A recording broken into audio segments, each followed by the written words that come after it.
¿Qué tal? ¿Cómo están todos ustedes? Hoy tenemos el nuevo programa de Guerreros de León. Qué mejor que tener al licenciado José Fernando Valdés Orozco, un gran personaje digno de ser nombrado hoy un guerrero de León. Él es licenciado en Administración Industrial y además es una persona que ha tenido muchas experiencias profesionales, que su vida académica ha sido para licenciado y algunas estudios más. Pero lo importante es que ha llevado a la práctica dos conocimientos que es una persona que influye mucho en el ámbito laboral, sindical y de desarrollo humano. Fer, muchas gracias por tu presencia aquí con nosotros. Deseo mucho que usted esté acompañando el día de hoy. Gracias, Fer. Muchas gracias.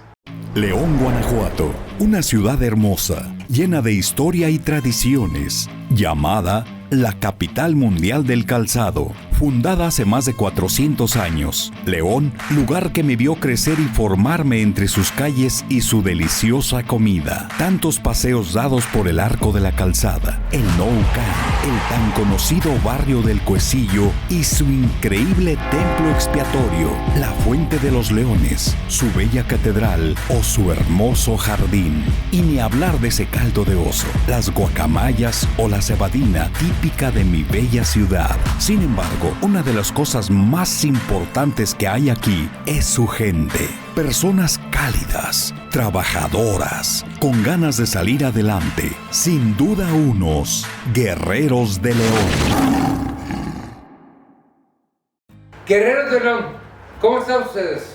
Hoy tenemos un gran personaje en la entrevista. Él es José Fernando Valdés Orozco, guanajuatense de nacimiento, y es director, es licenciado en Relaciones Industriales de la Universidad de Guanajuato. Una gran personalidad. Su desarrollo académico ha sido tendente hacia la práctica, que además su práctica ha sido de manera formidable. Él fue director de Recursos Humanos del Grupo México, fue director compartido de Recursos Humanos de Racini, hasta el año de su jubilación en el 2016. Es un experto en temas de recursos humanos y además un excelente amigo. Y además es una persona que ha sido, sobreviviente a una cirugía de corazón abierto. Fer, mi respeto para ti. Cuando no tenerte con nosotros, mi admiración y respeto, como siempre, desde que te conocí. Fer, sabes que has sido una vida profesional admirable, de mucho respeto, y además sabemos que has dejado grandes conocimientos a futuras generaciones.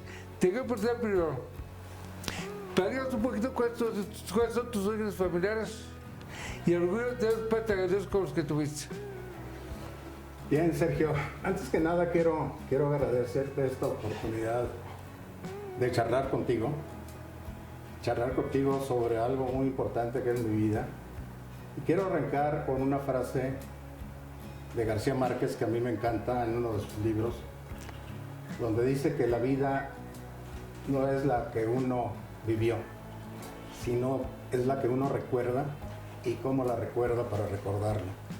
Es una frase muy bonita porque al final de cuentas, después de tantos años de vivir, uno no se acuerda de todo.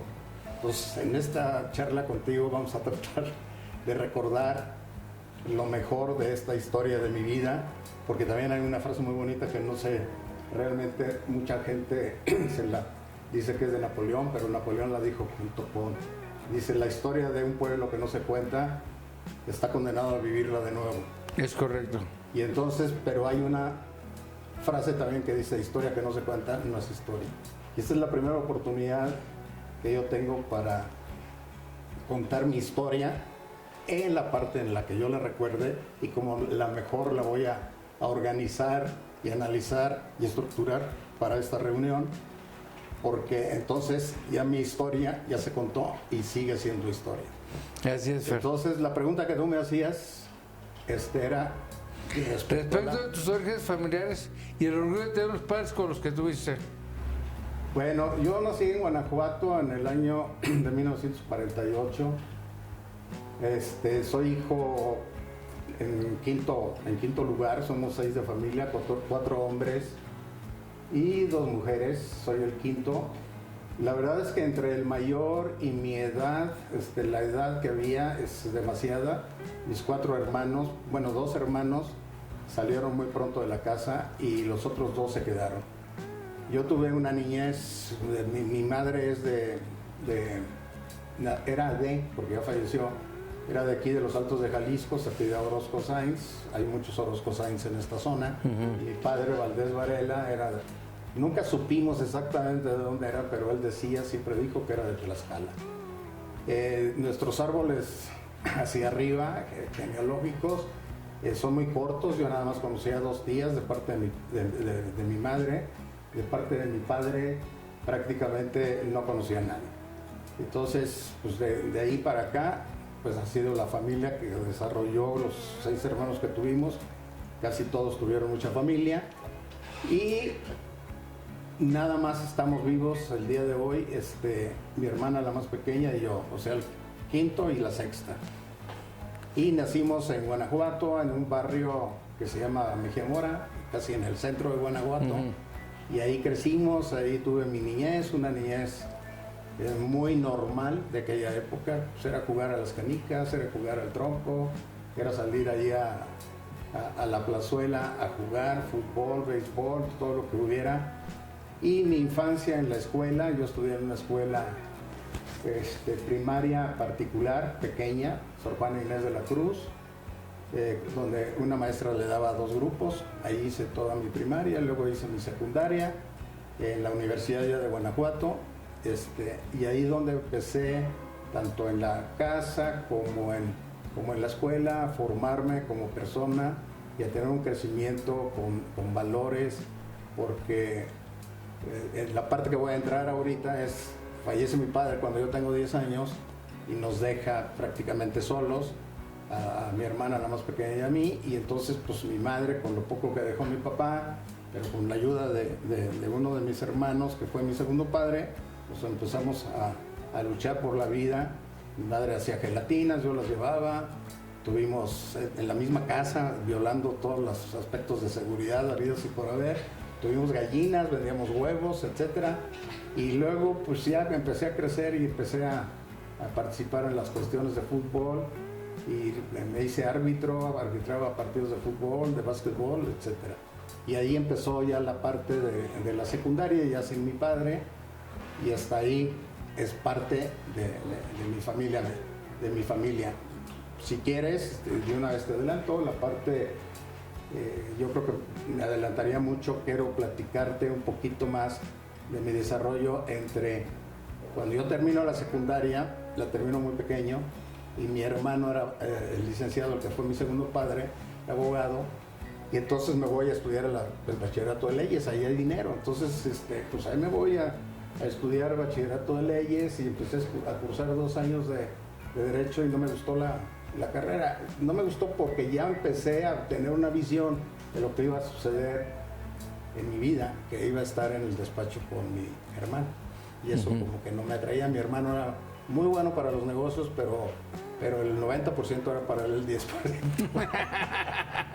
Entonces yo lo veía así, le dije a mi hermano, no, fíjate que no, ya no me gustó la carrera, ¿qué quieres hacer? Pues yo quiero estudiar administración de empresas, y me iba a ayudar a irme a Monterrey, y llega el licenciado Euterio Guerrero, como rector de la universidad, un gran guanajuatense también, que debes de tener conocimiento de él, fue presidente de la Suprema Corte de Justicia, de los precursores de la carrera de Relaciones Industriales en el Valle y en la Ibero, y funda la carrera de Relaciones Industriales. Voy y me entrevisto con él y me dijo, puedes estudiar las 2 carreras, no quiero estudiar Derecho.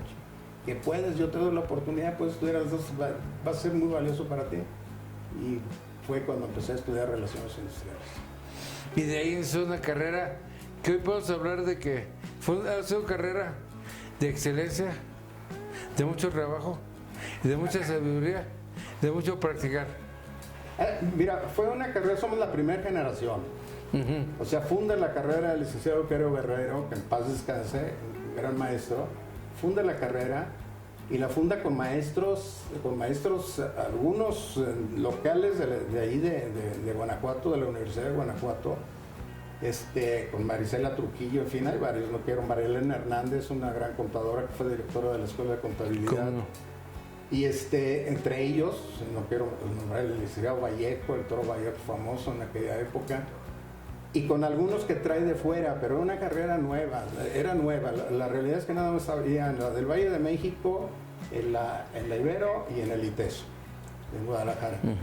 Entonces, era una carrera, y luego tienes un estado que no había industria en aquella época. Estaba la industria del zapato y únicamente, y luego estaba otra industria, Negromex, en Salamanca, y de ahí en más no había más, o sea, prácticamente. Entonces, fuimos pioneros.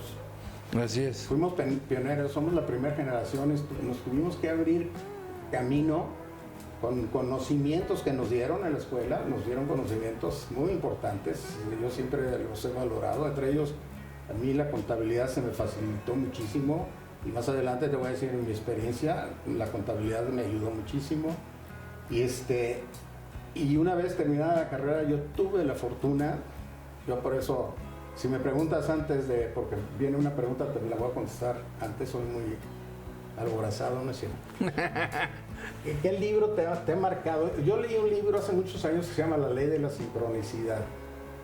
La Ley de la Sincronicidad es un libro que es muy difícil por tanto concepto que tiene, pero al final de cuentas, ese libro lo que te dice es que en tu vida siempre se van a sincronizar ciertos factores para toma de decisiones que debes de aprovechar en ese momento para que puedas ir creciendo en la vida. Entonces yo leí ese libro y dije, oye, lo que me pasó de que no me gustó la carrera de Derecho, me iba a estudiar Administración, estudio Relaciones Industriales y termino la carrera y soy seleccionado para entrar a trabajar a Grupo México, 2 seleccionados, todo se dio, entonces ha estado sincronizada y así ha sido mi vida, siempre he estado sincronizada con distintos factores que me han favorecido para mi crecimiento personal y profesional. Pero no solamente se requiere eso, se requiere también mucho talento y mucha sabiduría con la que tú tienes.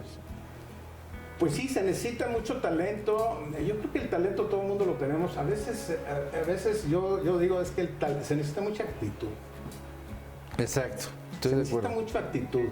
El talento yo creo que todo el mundo lo tenemos, pero la actitud y el ánimo de hacer las cosas es la diferencia de todo, ¿no? O sea, hay gente que tiene excelente talento, su lado izquierdo y el lado derecho, la parte visionaria, la parte analítica y la parte cuantitativa y cualitativa del cerebro lo tienen perfectamente bien, les hacen los estudios, pero tienen una actitud negativa.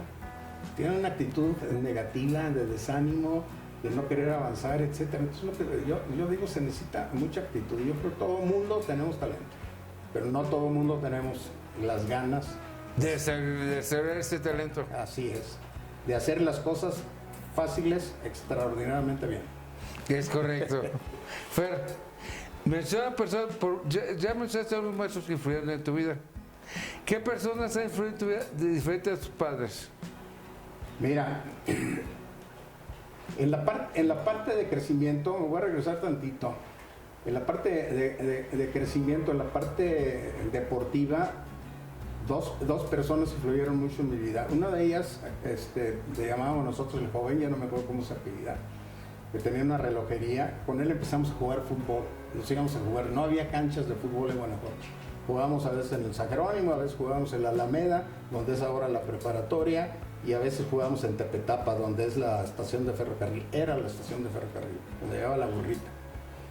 Y con él empezábamos a jugar, y luego llega un personaje que sigue siendo para nosotros una gran persona, que se llama Óscar Urquiza, todavía vive en Querétaro. Vino junto con el licenciado Torres Landa, gobernador de Guanajuato, vino, y él le encantaba el fútbol.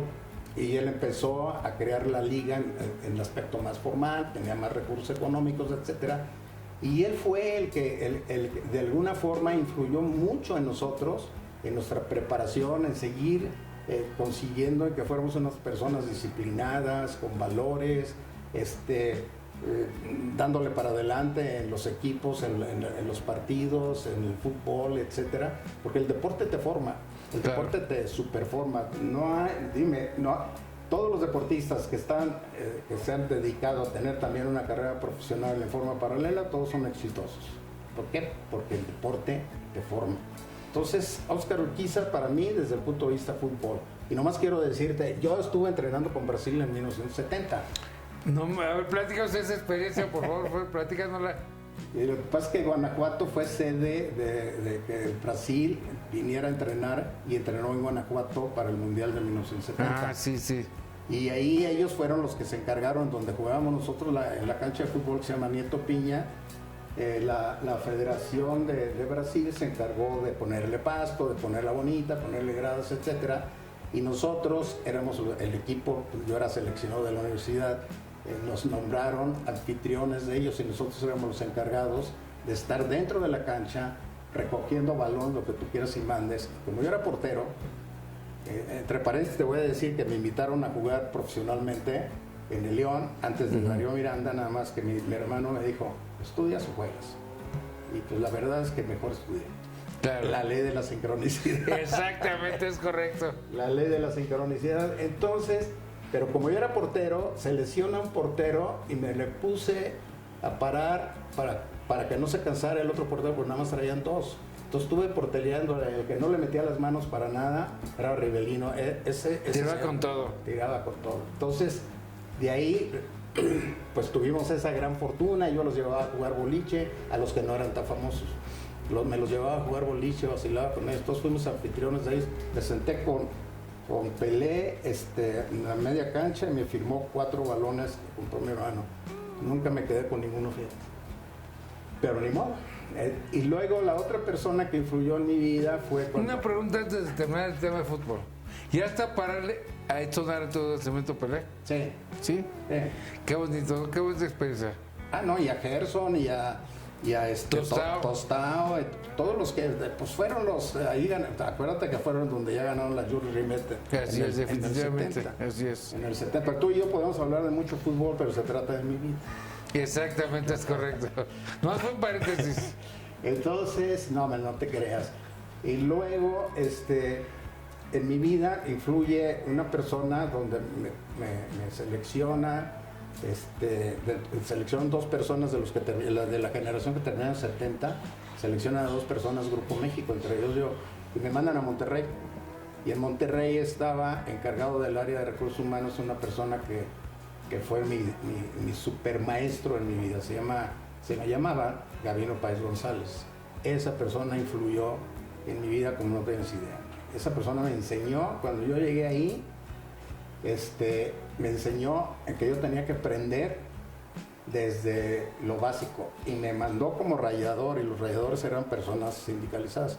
Me enseñó a ir a rayar. En aquella época se iba a las áreas, a todas las áreas, a levantar en tarjetitas la asistencia de los trabajadores. Me enseñó a vaciarlo la nómina a mano y yo me enseñé a hacer una liquidación de Seguro Social cuando ellos se fueron, tanto él como su segundo, a una revisión en México. Me tocó hacer una liquidación de Seguro Social y me salió a mano y la hice nada más con pura deducción de cómo llegar, y eran con tarjetas, unas tarjetas amarillas que se llevaban como las que llevaban los bancos. Sí, claro, sí. Se llevaban de cada trabajador las semanas y luego ya sumabas todo para meter en columnas de enfermedad general, maternidad, invalidez, vejez. Mi único error fue que volteé la columna, la cantidad de invalidez, vejez, de muerte la puse en enfermedades generales, y eso significó un pago adicional, porque tú sabes que se multiplica el riesgo de trabajo por la columna, claro, de invalidez, vejez, y muerte. Pero hicimos una complementaria y pues ya no se ajustaba. Pero ahí fue donde destellé en haber hecho ese trabajo yo solo, hacer una liquidación de IMSS, a puro análisis de los anteriores. Pero él fue mi guía y mi maestro para todo lo que yo trabajé en Grupo México. Él fue el que me cambió de la planta, que era una fundición y refinería, me cambia a las minas, y luego ya estuve en las minas. Ahí fue cuando ya me llevo a la esposa y ya había nacido el güero, Fernando, que es mi hijo. En la parte familiar no he dicho de mis hijos, tengo 2 hijos, Fernando y Ixel. Hubiéramos tenido 3, pero en el camino perdimos uno, el segundo, el intermedio. Y ya Fernando ya había nacido, él nació en el 71 y ya nos fuimos a vivir a Parral, ya anduvimos Parral, en Grupo México estuvimos Parral, Santa Bárbara, Tasco, yo anduve en Plomosas desde el plan soltero y luego Nacosari, ahí fue donde ya al final yo renuncié. Fer, haciendo el paréntesis que acabas de comentar, me gustaría que nos platicara un poquito, porque dice que el dolor de los dolores es perder un hijo. Pero un poquito, ¿cómo fue esta experiencia? Bueno, como dices, pues es un gran dolor, que fue muy difícil, claro. Porque te voy a platicar exactamente cómo fue y son de las cosas que le suceden y dices por qué, ¿no? Yo estaba trabajando, mi esposa, estábamos en Tasco, hay una casa que la teníamos como club, que tiene la alberca y tenía un salón en la parte de arriba, unas escaleras, y ella estaba trabajando para hacer la festividad de la Virgen de Guadalupe con un grupo de señoras, y estaban trabajando arriba, y el niño de 2 años, se llamaba Cecita, estaba ahí jugando dentro, pero una de las niñas, alguien dejó abierta la puerta y se escabulló, y como lo llevamos a la alberca, entonces fue a la alberca y estuvo echándole agua, yo creo, se cae y lo perdemos ahí. Y lo tomamos yo creo que Dios fue muy grande, nos ayudó mucho a no buscar culpables. Claro. A no buscar culpables. Yo creo que el buscar culpables te lleva a nunca tener una reconciliación, una aceptación de que se te fue un ser querido. Entonces nosotros nos dedicamos, lo más sencillo, lo hemos platicado, mi esposa y yo, lo más sencillo era que yo me hubiera vuelto y le hubiera dicho a mi esposa, no la friegues, tú tuviste la culpa, tú te descuidaste y no se vale, etcétera, etcétera. Y no buscamos culpables, ni buscamos culpables si la niña, que después supimos quién la dejó, no, nada, absolutamente. Lo empezamos a asimilar, y lo que empezamos a hacer es proteger a Fernando de alguna forma u otra, pues llegas y lo proteges mucho más porque pues, se quedó él y muy pronto llegó Itzel, sí. nuestra hija, que es la que tenemos actualmente, que ella nos regaló una nieta y ahora tengo 3 nietos también, bienvenidos de nuevo a casa con la pareja del güero, pero es difícil, pero yo si me pides y me dices, oye, ¿qué consejo tomarías? Resignarte. Dios es muy grande y por algo lo hizo. Y yo siento que tengo un angelote yo que desde aquella época del 76 me sigue guiando y me sigue cuidando. Claro. Yo creo que, no sé, dame tu punto de vista, yo creo que es acostumbrarse al dolor de la ausencia. No, porque nunca lo he sentido ausente. Nunca lo he sentido ausente. Yo todos los días me persino, yo le decía a Chapayo, todos los días me persino en la mañana, Chapayo, cuídame, y Chapayo, cuídame en la noche. Y siempre lo he tenido, presente, siempre he sentido que está conmigo. Yo nunca lo he sentido que está ausente. Físicamente está. Pero vamos a decir, en esencia de lo que decimos de él, de su imagen, su espiritualidad, está conmigo, está en mi corazón, siempre está. Claro. Y por eso pasamos también la operación de corazón abierto. Qué bonita definición. Ahorita tú hablamos de la cirugía de corazón abierto, porque fue un parteaguas en mi vida para haberte conocido y haberte tratado y haber pedido mucho a Dios que se salía bien de la cirugía. Ahorita hablamos de ese tema. Fer, platícanos un poquito de tus estudios profesionales, cómo iniciaste tu vida profesional y qué tan difícil fue la vida estudiantil para iniciar el vuelo de profesionista. ¿Qué difícil fue qué? Arrancar el vuelo. Arrancar el vuelo pues, no fue difícil, porque al final de cuentas, te digo, tuve un gran profesor, un gran maestro.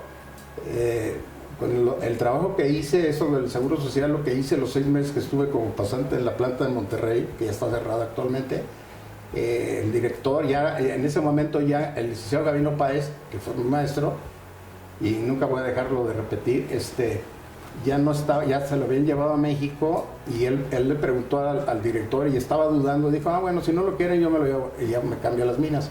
Entonces, llego a Parral y en ese momento está el proceso de cierre.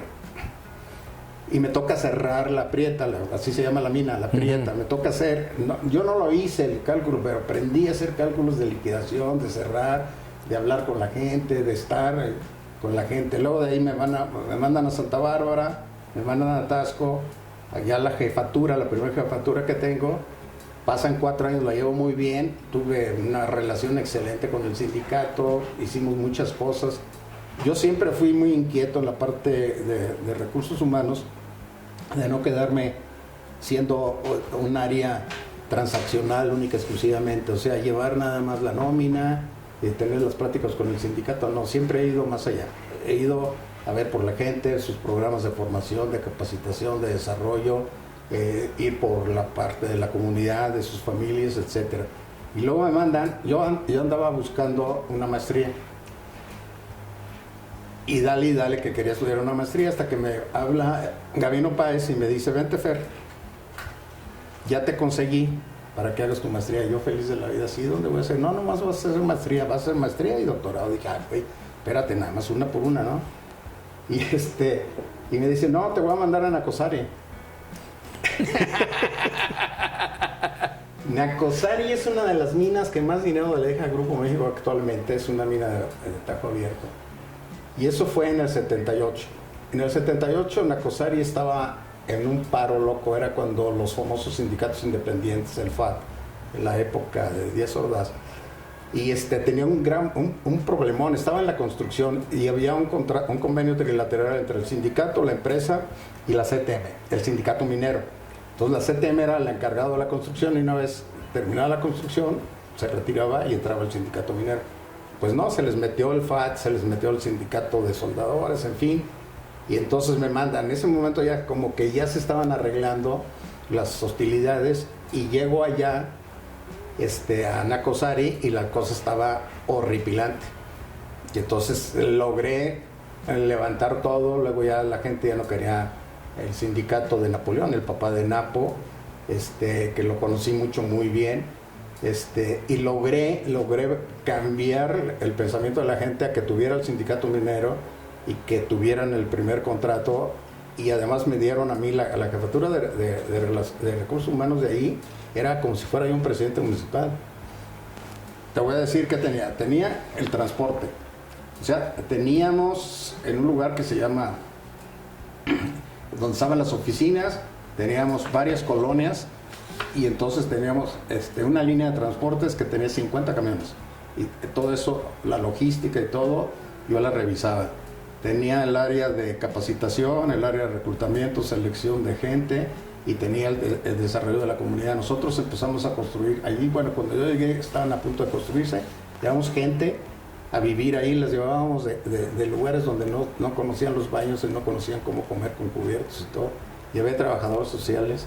Los enseñamos a comer con cubiertos, utilizar los baños, y a mí ahí en Nacosari durante los 4 años me quisieron lo que no te puedes imaginar. Inclusive pusieron una biblioteca pagada por los familiares, las familias de los trabajadores. En una colonia se llama El Abanico y le pusieron Fernando Valdés. Bueno, le pusieron y luego le pusieron que fue inaugurada por mí. Pero la gente nos quería mucho, a mi mujer y a mí. Luego mandábamos a las esposas a hacer la chamba de las señoras para que pudieran hacerles de comer, para que pudieran irse a los cursos que les dábamos de capacitación, para que tuvieran otro ingreso y otra forma de ver la vida, de trascender como señoras, ¿no? Porque no sabían educar a sus hijos. Y tenía la educación bajo mi dirección en recursos humanos, todo lo que lleva recursos humanos más también educación. Teníamos kinders, teníamos primaria y secundaria. Qué barbaridad, qué experiencia. Me está dejando boquiabierto con toda esa experiencia, Fer. Y me tocó elaborar el primer contrato colectivo de Nacosari. Fue todo un logro. Son si tú me dices uno de tus logros, es. ¿Por qué? Porque está muy pegado con Cananea. Entonces tenía mucha invasión de la gente de Cananea que querían tomar las riendas de la sección de la 65, quería tomar las riendas de los trabajadores del contrato colectivo de Mexicana de Cobre. Y les ofrecían que tuvieran las mismas prestaciones. Y nosotros no podíamos nacer en una empresa nueva con unas prestaciones como las que tiene el contrato de Cananea, ¿no? Claro, pues que son todas. Pues imagínate, nada más ahí fue donde empezaron todos los problemas laborales. Así es, así es. Fer, platícanos de tus logros, fracasos, lealtades y deslealtades en tu trabajo. Bueno, ya te dije uno, el de Nacosari. Ajá. Ya te dije uno, el de Nacosari. Fracasos. Bueno, voy a seguir con logros. Yo creo que después de que termino en Grupo México, la ley de la sincronicidad, cuando crecimos, cuando terminó la planta de beneficio y la mina empezó a operar, se empezó la construcción de la fundición. Entonces yo tenía dos jefes, el que ya iba a operar y el que estaba construyendo. Y el que estaba construyendo pues era mi jefe porque estaba terminando la construcción. Entonces este señor tenía mucha relación con don Jorge Larrea, el papá de Germán, el actual presidente de Grupo México. Esta persona dijo que yo ya había logrado todo, que yo no tenía la capacidad. Yo tenía 32, 33 años, me ponen un jefe. Y dije, bueno, yo soy un hombre de empresa. Si él me va a seguir ayudando a seguirme desarrollando, que tengo 32 años, pues yo encantado de la vida, que venga y le aprendo. No, claro. Pues era al revés. Era al revés, me estaba aprendiendo a mí y luego pues resultó que es una persona con pocos valores, ya grande, 56, 57 años. Y vi que no, y al final de cuentas les dije, esta persona no es, y llego a tomar la decisión y renuncio. Entonces me invitan a trabajar porque uno de los directivos, el ingeniero Madero, acababa de comprar Luis Min, que él fue director de Peñones. Y entonces el ingeniero Madrazo, que era director de operaciones ahí, se lo trae porque era niña de mugre, se llevaban muy bien, me invita y dice, güero, vente para acá. Entonces me vengo a Luis Min y ahí empiezo a desarrollarme y empiezo a una mina. Bueno, Ixel todavía estaba muy pequeña, pero el güero pues ya jugaba béisbol infantil, ahí estábamos cerca de la frontera, etcétera, y pues lo llevo a un lugar. Tayoltita está en medio de la sierra entre lo que es Durango y Mazatlán, y en esa época no llegábamos más que en avioneta. Ahí en el Triángulo Dorado, que le llaman, por ahí más o menos. Ahí llegamos, es una zona semitropical, no llegábamos y lo primero que me dice, ¿y aquí me trajiste, papá? Imagínate, ese no es fracaso, pero es fracaso desde el punto de vista de que te dicen eso, híjole, o sea, te dices, te vas para abajo, no, pues estábamos encerrados, no podíamos salir, nada más en avioneta. Pero ahí sí, hicimos muchas cosas también desde el punto de vista sindical y desde el punto de vista de desarrollo de la comunidad. Y nomás te voy a platicar una anécdota. Después, el señor Fernando Valdés Lara, mi hijo, en las vacaciones, ya vivíamos en Durango, y le dije, ¿a dónde quieres ir de vacaciones? A Tayoltita. ¿Se enamoró? En serio, se enamoró, hizo muchos amigos y todo, y ahí fue donde empezó, tuvo su primer trabajo.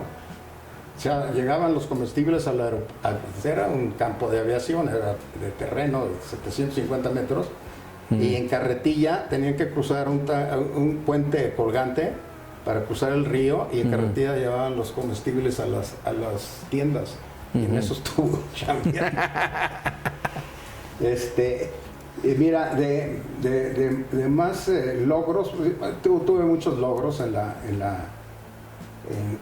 la empresa, en Racini, muchos asuntos desde el punto de vista sindical.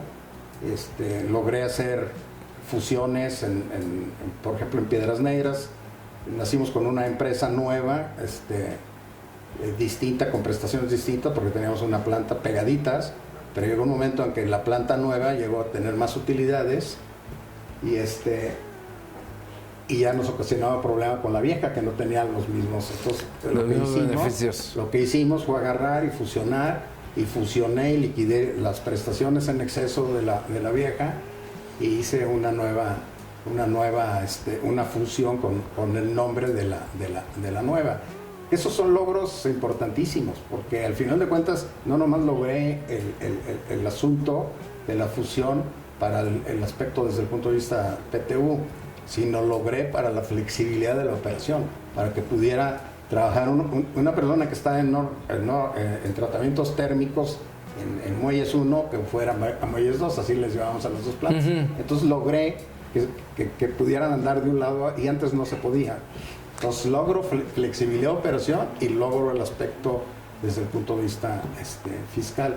Y además logramos también lograr unas pérdidas que traíamos en la vieja para que se amortizaran en la nueva para poderlos recuperar. Claro.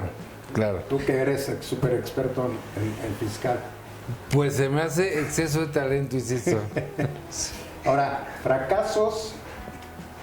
Fíjate que fracasos nunca tuve. Al final de cuentas, no quiero ser petulante, pero fracaso yo siento. Uno de mis principales fracasos fue cuando yo empecé a mí me gustaba empoderar a la gente que me reportaba a mí cuando llegamos a tener, en un momento yo llegué a tener 4 divisiones y tenía 18,000 gentes, o sea, teníamos Bulgur Mexicana. Yo hice el primer departamento de recursos humanos de Bulgur Mexicana, que no existía, cuando tenía 34 tiendas. Pero yo hice a nivel corporativo el primero, aunque nosotros no teníamos la administración, me aceptaron para que yo, además les arreglé un problema de paro de las 5 tiendas. Teníamos Racini con las 4 divisiones, llegamos a tener los hoteles, los Hyatt, con la mansión Galindo, que no estaba administrada por los Hyatt, la mansión Galindo aquí de Querétaro, y las minas. Entonces yo tenía 4 divisiones, 4 directores de cada. Y entonces yo los empoderaba, y ellos decían, no, yo quiero que me sigas checando y estar atrás de mí con el latiguito. Entonces les digo, espérame, yo te estoy poniendo objetivos, yo siento que tú tienes las capacidades para hacerlos, pero no tengo por qué darle seguimiento. Ahí fue donde no logré nunca, con varios sí, pero no con el 100%. Ahí es donde yo siento que no logré lo que yo quería. Muy bien, Fer. ¿Y lealtades contigo en tu trabajo y de lealtades contigo en tu trabajo? ¿Las qué? Lealtades y deslealtades. Pues la deslealtad en el trabajo, yo te puedo decir que el cuate que me pusieron como jefe era una persona desleal. Y lealtad en mi trabajo, toda la gente de Racini en México. Te voy a decir por qué. En el 2008 se vino el problema que tú ya sabes por la cuestión inmobiliaria, etcétera, pero a nosotros nos pegó un poco antes, a principios, con la huelga de American Axle. American Axle es una autopartera que está también aquí pegado aquí en General Motors, muy grande. Entonces se pone en huelga en Estados Unidos y empiezan a parar las plantas de la General Motors, y General Motors es uno de nuestros clientes con mayor volumen que nos compraban. Entonces nos bajaron los volúmenes de ventas. Luego se viene la crisis financiera por la cuestión inmobiliaria, el quiebre de los bancos, etcétera, y nos pegó a nosotros fuertísimo. Entonces teníamos deuda, empezamos a quedarnos sin dinero, etcétera, e hicimos circo, maroma y teatro para poder salir adelante.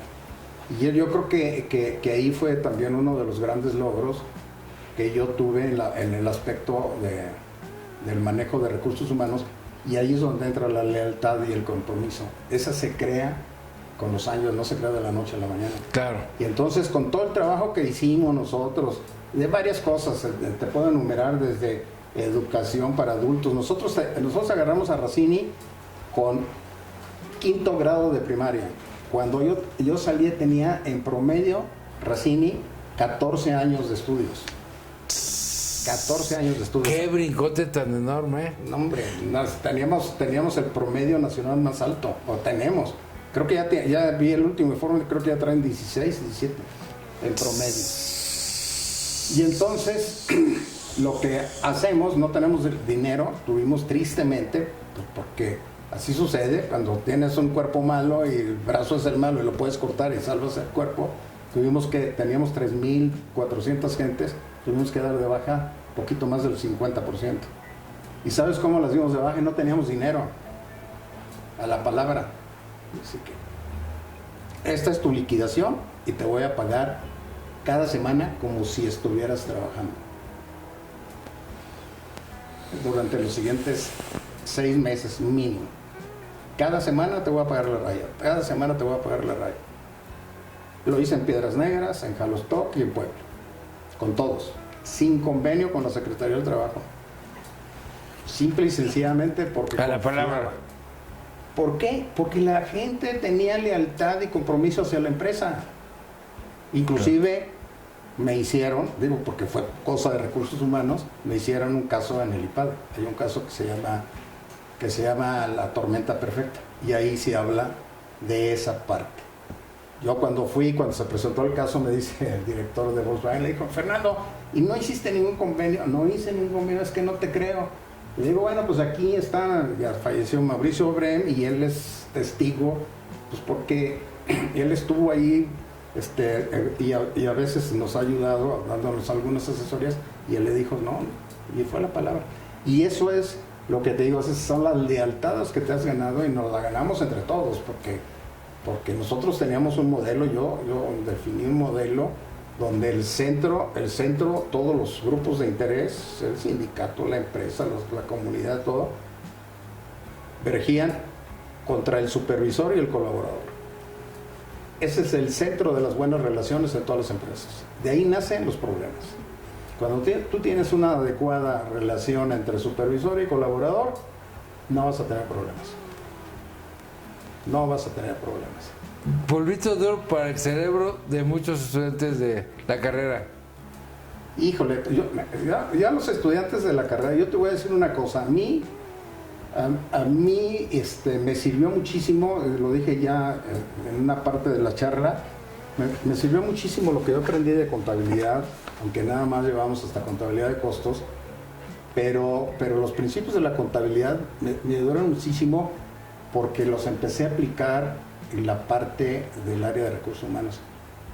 Y yo te puedo asegurar, y veía, de los que más veía que sabían de cuestión financiera, de cuestión contable, en el área de recursos humanos, dentro de lo que son los costos de operación, el impacto que tiene la mano de obra, el personal, etcétera, las prestaciones, veía a la gente de los grupos de Monterrey, a Alfa, Vitro, pero eran ingenieros químicos.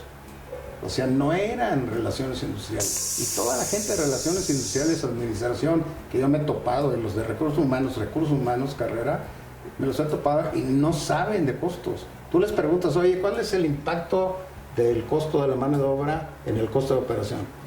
No saben. Entonces, yo me metí a toda la parte de costos y en mi carrera me llegaron a dar la dirección administrativa de Durango en una ocasión que yo regresé. Ya me habían mandado a México y me regresan y me dieron, a mí me reportaba contabilidad, compras, tecnología de información, etcétera. ¿Qué consejo le puedo dar a la gente de recursos humanos? Que estudien de todo y no se vuelvan especialistas, que aprendan de todo y que verdaderamente sean unos socios estratégicos de la dirección de donde estén trabajando. Que no sean simplemente operativas, que sean socios, que sean proactivos, no reactivos, que sean transformadores, no transaccionales, que le ayuden a la gente que gestiona al recurso humano, al supervisor, que son los que verdaderamente gestionan, que le ayudan a cómo gestionarlos, porque no saben. O sea, los supervisores no saben. Claro. No saben. Y que aprendan de números, porque los números te da todo. O sea, al final de cuentas, te da todo. Y que utilicen, normalmente yo poco escucho una palabra que se llama docracia, a lo mejor tú sí la has escuchado. La docracia es dar más allá de lo que se te pide. Así ¿sí? es. Entonces a mí siempre me metí en lo que hasta no me importaba.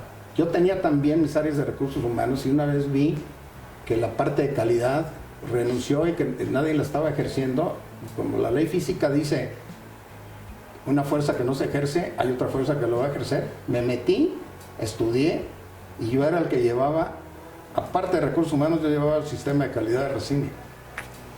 Y luego llevé el sistema de sustentabilidad, me metí a estudiar el GRI y logré que la empresa llevara la certificación de Global Reporting Initiative. También, y yo hice el primer folleto de la empresa. Ahora ya tienen otra, como ya no cotizan en bolsa, ya recompraron todo, lo tienen todo.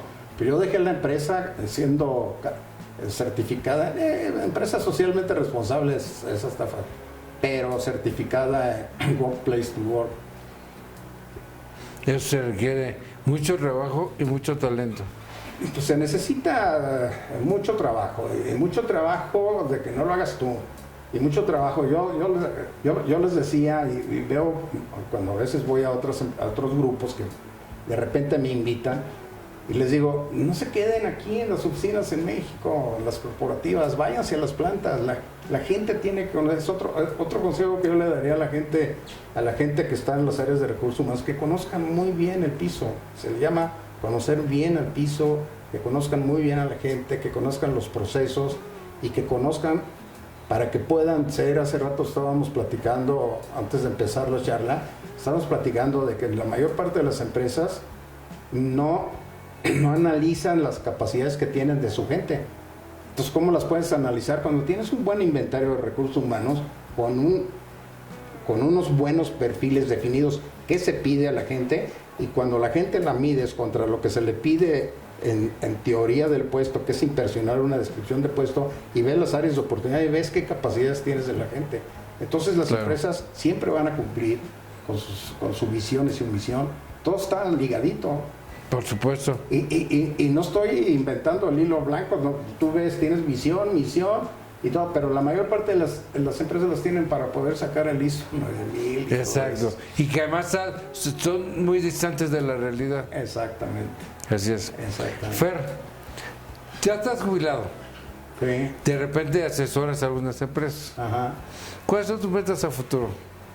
Mis metas a futuro, pues así de corto, te puedo decir que seguir tal y como estoy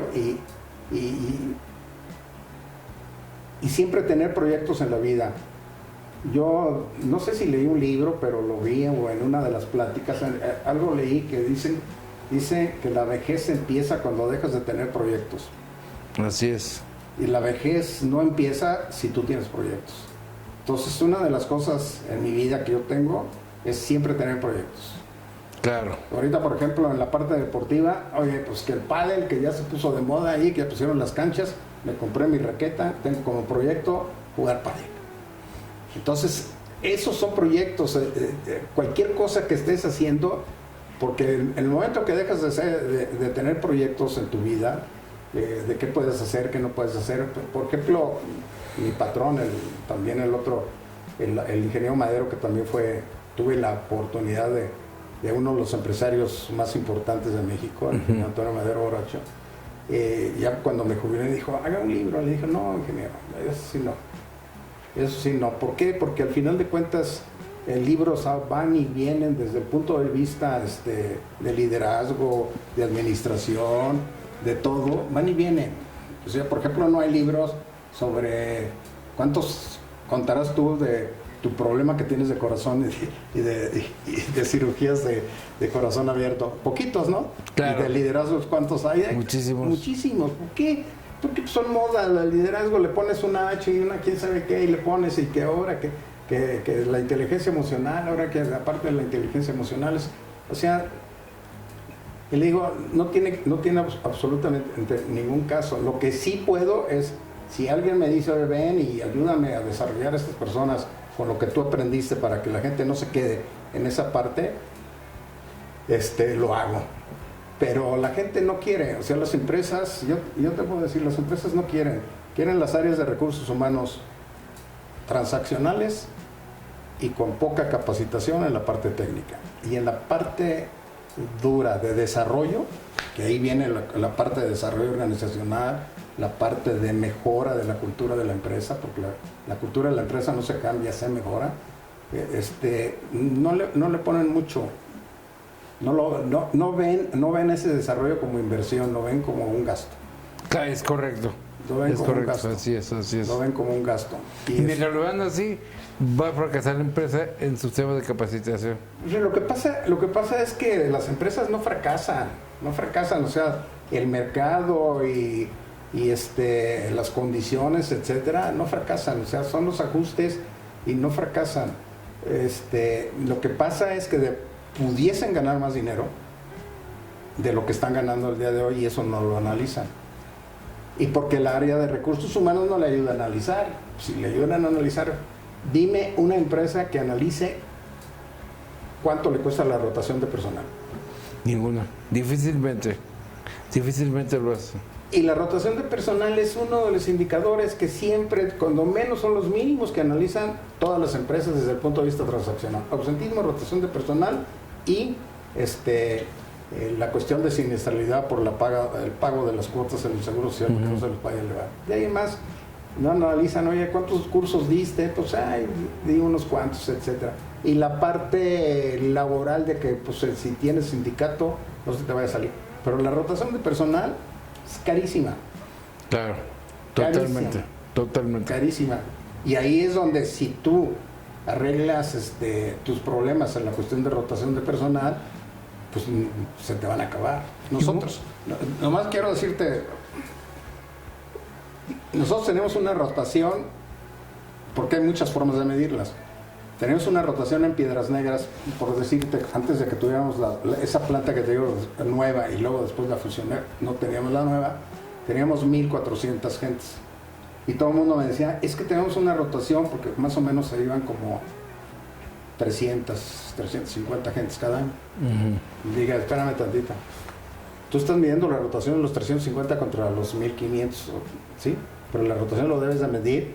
¿Cuántos tienes ya fijos de los 700, de los 1,500? Entonces, tienes fijos 1,000, 1,200. Entonces, tú tienes una rotación del 100%. Llegamos un año llegamos a tener el 150, le dimos vuelta y media a 300, 400 gentes. ¿Y eso qué te significaba? Un costo de dinero altísimo. ¿Qué fue lo que hicimos? Y esa fue una sugerencia mía. Hicimos una colonia de 900 casas, 850 casas, una colonia con renta, con opción a compra, y toda la gente que llevábamos de fuera de Veracruz y todo, se los dábamos con renta, opción a compra. Bajamos la rotación prácticamente a cero. Y luego la cambié del concepto que tenía, se me fue cómo se llama, al Infonavit, porque el Infonavit cuando lo arrancamos no tenía renta, opción a compra. Entonces nos compró todas las casas el Infonavit, también con la opción a compra de los trabajadores. Sí, le hicimos una inversión muy fuerte, pero bajamos la rotación. Yo te puedo decir, cuando yo me salí, la rotación era nada, en obreros. No teníamos absolutamente nada de rotación. Qué interesante esto, don Fer. En la planta de frenos, que es fundición, porque tiene fundición, ahí se funde la chatarra, se hace el casting para luego pasarlo a maquinado y se hacen los discos. Entonces, clasificación del riesgo por parte del Seguro Social, del más alto porque es fundición, pues la teníamos como si fuera de oficinas, en el 1,5%. Pero eso es por cuestiones de seguridad. O sea, cuando llevas todo completito, la seguridad te da la sustentabilidad, te da el medio ambiente, te da la trascendencia de la gente la hacíamos, la comunidad, llevamos a las familias, en fin, una serie de cosas, y logras al final de cuentas la lealtad. Claro, por supuesto. Es correcto. Claro. Fer, tu familia y tus amigos, ¿qué son en la vida? Pues mi soporte, al final de cuentas, yo creo que para todo el mundo los amigos es el soporte y la razón de seguir viviendo, la razón de seguir viviendo, de seguir cuidándote y de seguir hacia adelante. Yo creo que sin amigos y lo hemos visto ya cuando en esta edad y en el grupo en donde yo estoy, que somos puros viejitos, que no deberíamos sentirnos viejitos. Nos sentimos entre amigos y entre más charlamos, porque nos hemos vuelto a ver, ¿no? O sea, duramos mucho tiempo, como anduve yo tanto tiempo, mis compañeros de generación, etcétera, y vuelves como a revivir. Entonces dices, oye, pues es que esto te ayuda, ¿no? Y la familia, por supuesto, que siempre ha sido un soporte desde el punto de vista familiar. Yo siempre renegaron mis hijos, Tofer como Itzel, y mi mujer, de que yo nunca les platicaba de mis problemas que yo traía en el trabajo, que ellos me notaban que yo traía los problemas, pero nunca los quise externar. Sentía que no los quería, vamos a decir, mortificar. En una ocasión sí se dio cuenta Fe, porque una vez que llegamos a Nacosari, pues salieron notas de que el nuevo de recursos humanos que va a llegar no lo vamos a tronar y que quién sabe qué. Lo mismo en Tayontita. En los dos lugares sí dijeron ese tipo de cosas, que nos iban a tronar, pero al final de cuentas no nos tronaron. Aquí estamos. Pero es el soporte. Yo digo que es el soporte de la vida, y ese soporte pues lo tienes que, es como todo, ¿no? Los cimientos de una casa o el soporte de un árbol, etcétera. Si no lo riegas, si no lo mantienes, el soporte se va debilitando y pues te caes, ¿no? Claro, por supuesto. Y te caes tú como persona, porque te puedes quedar sin amigos.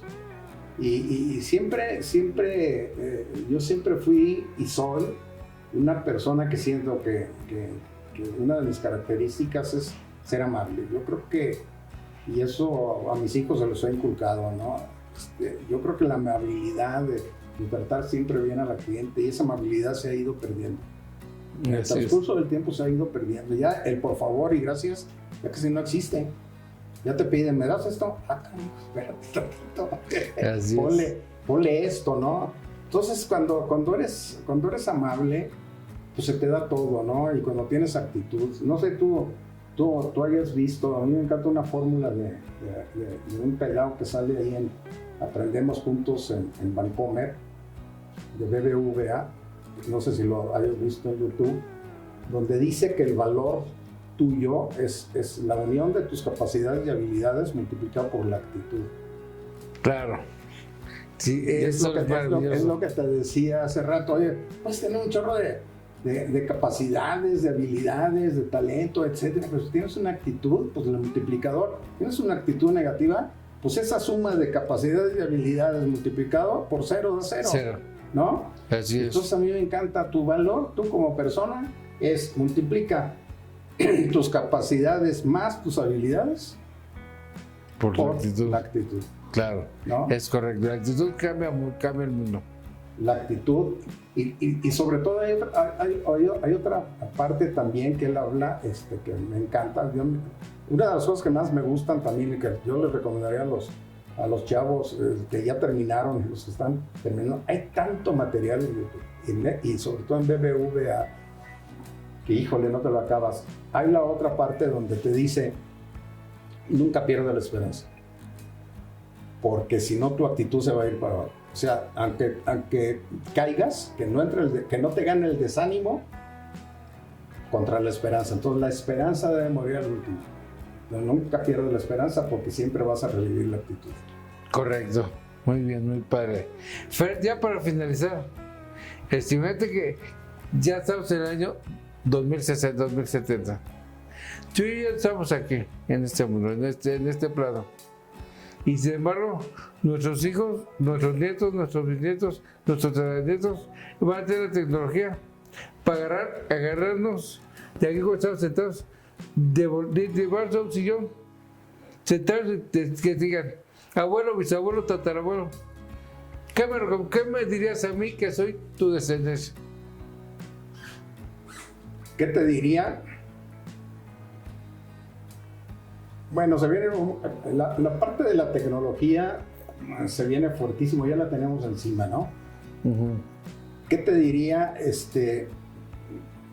que esa parte de la tecnología, yo le diría a las generaciones, si ya estuviera, vamos a decir, ya me hubiera felpado, me hubiera arrepentido de no decirles el día de hoy, también en el 2060 o 50, el día que quieras, no decirles que no se dejen llevar y comer por la tecnología. Porque es lo que está sucediendo. O sea, la tecnología se está acabando, o sea, al final de cuentas te está acabando. ¿Y qué es lo que sucede? Que se viene la inteligencia artificial. Y todo el mundo dice que la inteligencia artificial va a desplazar todo. No es cierto, no puede desplazar todo. No puede desplazar todo porque la parte cognitiva que tiene el ser humano tiene tantas encrucijadas que no se le puedes pasar todas completas a una máquina. Claro. Siempre la máquina va a estar supeditada a todo lo que tú le des del poder cognitivo que tienes.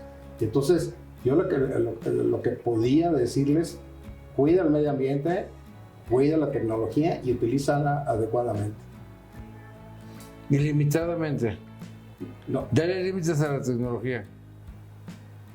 Es que los límites no se los vamos a dar nosotros, sino que la utilicemos en la medida en que nosotros la administremos y la gestionemos conforme la necesitemos.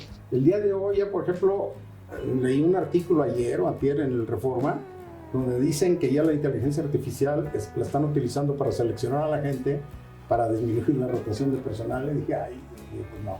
No, Esa es venta. Esa es venta de un software que te están diciendo, compra un software para que tú hagas una entrevista y hagas exámenes a la gente para que bajes la rotación de personal.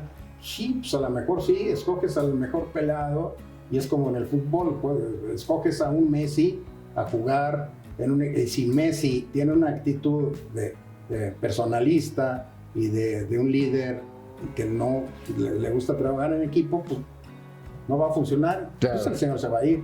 Entonces no puedes agarrar todo completo. ¿Y a dónde nos lleva todo esto? En que los jóvenes, y es una batalla del día de hoy, en la parte de la tecnología y sobre todo la cuestión del medio ambiente, ¿no? Yo creo que no hemos hecho la tarea correcta, nuestras generaciones, en la parte del cuidado del medio ambiente. Y estamos dejando, tristemente, una tarea muy difícil. Es correcto. Las siguientes generaciones. Así es. Fer, pues muchas gracias por tu atención, por tu tiempo, por tus enseñanzas, por tu sabiduría. No, si haces una pregunta porque me quiero quedar con las ganas. Tu ciudad corazón abierto. Fer, brevemente esa experiencia que tuviste. Bueno, pues vuelvo otra vez, ¿no? A decirte que tengo unos angelotes y unos angelotes en la familia también, que te ayudan y te cuidan.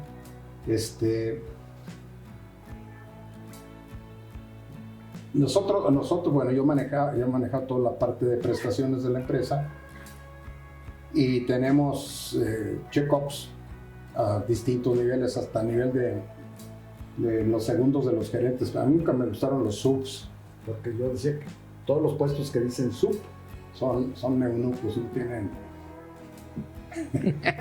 Pues no les das, o sea, le dices un sub, pues no, simplemente es como para darle un poquito más de sueldo, mejor dale más del sueldo y déjale con el mismo puesto, ¿no? Hasta jefaturas.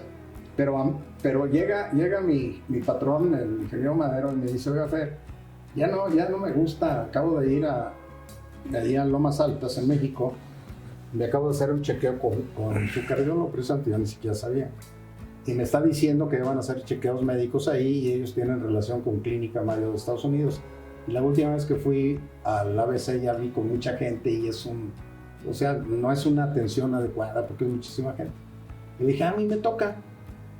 Mi chequeo médico quiero que vaya, lo hago en Lomas Altas y voy de chivo expiatorio para ver en qué consiste y cómo está, y yo le doy mis puntos de vista. Entonces ahí me hacen por primera vez, porque yo salía siempre de colesterol, todas las cosas, con todos los exámenes que hacían en el ABC, pues salía de 10, todo perfectamente bien.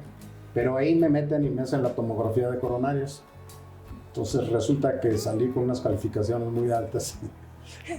como en la escuela, siempre salía con puros 10, no es cierto, de calificaciones muy altas, y mi señora de 0, le dije, pues tú igual que en la escuela, puros 0 y yo puros 10, pero muy alto ya el nivel de colesterol. Entonces le comento al ingeniero Madero y me dice, vaya con mi cardiólogo, se llama Sergio Kersenowicz, ahí en México. Entonces me empecé a tratar y yo tenía como 51, 52, más o menos la edad que tiene el güero, Fer. Y ahí voy, y entonces me empieza a tratar, y ya hace 3 años empecé a tener unas pequeñas opresiones en el pecho, hasta que Fernando agarra y me dice, papá, necesitas ya ir, vámonos a México a que te revise. Ya saqué la cita, y me dijo, no hombre, no hay problema, conociendo todo que te he tratado por 20 años, traes un problema ahí de que con un stent o 2 stents te meto en la noche, ya te vas, al día siguiente ya te puedes regresar. Y ya cuando me está practicando para ponerme el cateterismo, se mete y ve, y pues tenía un taponamiento del 90% de la arteria mamaria, que le llaman, donde está la bifurcación de las venas hacia el corazón. Dijo, no, ahí no puedo ponerte un stent. Estaba yo consciente, estaba viendo la tele, y estaba ahí las venas y todo eso. Y me dice, no, ahí no te puedo, porque si trato de ponerte el stent ahí se va, te me quedas aquí. De milagro no me dio un desprendimiento de eso, si no hubiera caído en coma.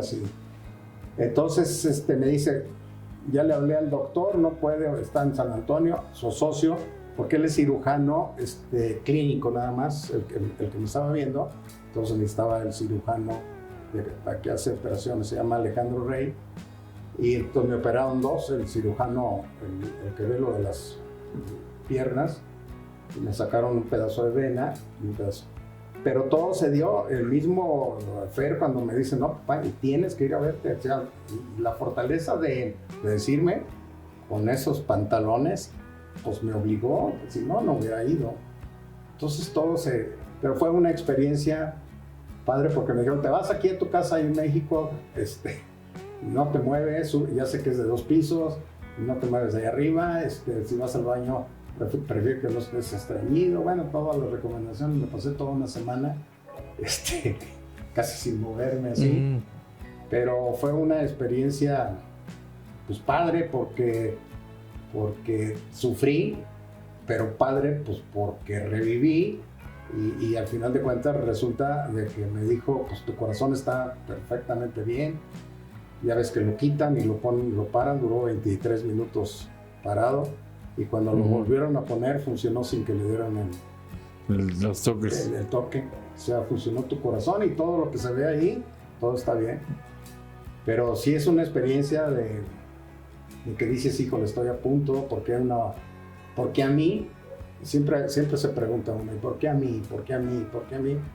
Pues porque pues, sí, pasa, y luego después dices, oye, hay otras gentes que tienen otro tipo de enfermedades ya más tristes y todo eso. Pues es lo mismo que dices, ¿por qué a mí? Pues, claro. Por alguna situación divina. El hecho es de que seguimos aquí, y sabemos que con tratamiento y con cuidado, disciplinados, etcétera. Porque así nos enseñaron a ser disciplinados desde chiquillos. Así es, ¿no? Es correcto. Nos enseñaron a ser disciplinados, y como te decía, en el fútbol a mí me decían, tienes que ser disciplinado, en fin. Ya por último nomás te voy a decir, a mí, yo jugué contra Carvajal, me entrenó Carvajal, me corrió de un entrenamiento porque estaba dando una plática, y fuimos un nacional, o sea que con Carvajal también tuve mucha amistad. Mucha amistad, sí. Qué padre. Nos dio mucho. Pues qué bonito que el fútbol te haya dado eso que tanto te dio. Que puede decir que es una persona singular. Puede ser que haber tratado a esa gente del 70 y a la tos de Carvajal, que paz descanso. Sí, soy muy afortunado, y muy afortunado pues en el desarrollo del trabajo. Es lo que te digo, que sales tú de una carrera. Es más, mi tesis la titulé Limitaciones a las relaciones industriales en la empresa, porque no había aceptación. O sea, al final de cuentas, lo que tenías era un auxiliar de contador, no porque sea una carrera. Mi esposa es auxiliar de contadora y estudió eso, pero tenían llevando la nómina, llevando las cuentas, etcétera. No había un área de conocimiento. No había un área de recursos humanos. Dices tú, pues ¿dónde voy a trabajar?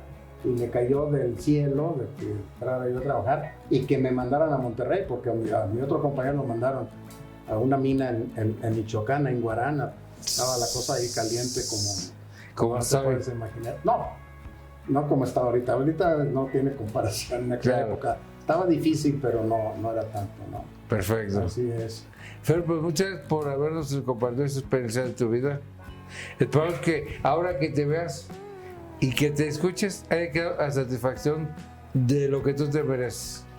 No, yo creo que tú y yo vamos a quedar en satisfacción, y como dije en un principio, con la frase de García Márquez que me encanta, la vida no es la que uno vivió, sino es la que recuerdas y cómo la recuerdas para contarla. Y ahorita te puedo decir que pues, me faltaron muchísimas cosas, etcétera, pero pues lo más esencial y lo más importante ahí está, ¿no? De repente como que dije, ay, canijo, pues si tengo hijos, ¿no? Sí. Pero pues la emoción te gana, ¿no? Yo te lo agradezco a ti, y la otra parte, pues es eso, de que ya, no de toda mi vida, pero sí de lo más importante, y la más importante ahora ya profesional, ahora ya de jubilado, ¿qué pienso hacer de jubilado? Esa pregunta, no te creas que es tan fácil.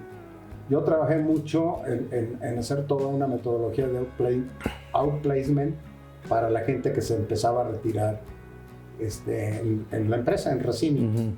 Buscar la forma de cómo retenerlos, porque tenía yo un concepto de gente que eran expertos. Yo les llamaba expertos. Yo era un experto ya.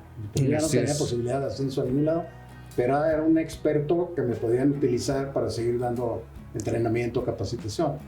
Entonces yo hice todo ese procedimiento, esa política que se sigue funcionando. A mí me dieron 2 años, pero luego yo creo que dijeron ya, córtale el cordón umbilical, porque yo fui el único de recursos humanos desde casi el inicio de ese grupo hasta que me salí. Entonces ahora ya tienen un área de recursos humanos, pero me siento satisfecho. Nunca tuve un día de huelga y todavía no tienen un día de huelga ellos, así es que... Que a todo dar. Fer, pues gracias por ser un guerrero de León y habernos compartido esta parte. Y ahora ya nada más para terminar, te voy a decir que yo también me siento de León. El otro día me puse a pensar para venir. Claro, pues mi mujer, ya tenemos 53 años de casados con 4 o 5 de novios. Entonces se vino su familia a León a vivir. Por eso es que mi hijo Fernando se vino aquí a estudiar cuando me cambiaron a México. Y entonces yo venía pues todos los fines de semana porque su mamá se vino aquí a vivir. Y entonces, pues desde entonces dije, pues yo también viví muchísimo tiempo en León. Por supuesto. ¿No? Por eso eres un guerrero de León. Somos guerreros de León. Gracias, Fer, por tu atención. No, al contrario. Gracias. Nos vemos en la siguiente entrevista. Gracias a todos ustedes por escucharnos. Gracias, buenas noches.